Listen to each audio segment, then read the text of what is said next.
5% কিমান ওলাই আছে ড্ৰেইনেজ সমস্যাটো হ'ল মথাউৰি কিমান কিলোমিটাৰ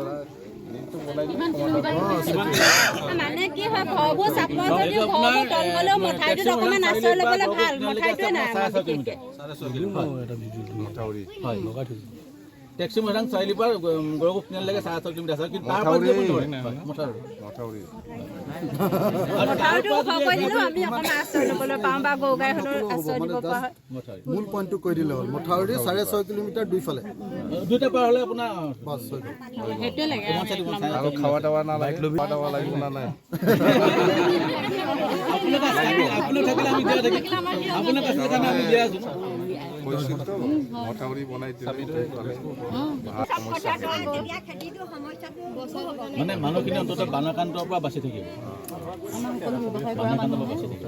ব্যৱসায় কৰিব পৰা নাই সকলো 6.5 কিলোমিটাৰ ওৱান চাইড 6.5 কিলোমিটাৰ আছে দুইটা চাইড হ'লে মানে আপোনাৰ বেছি 13 কিলোমিটাৰ বেছি হৈ যাব এইটো চাইড আপোনাৰ হেৰি পাব যিকোনো খবৰৰ বাবে যোগাযোগ কৰক 9181 307 221 আমাৰ এই নম্বৰত।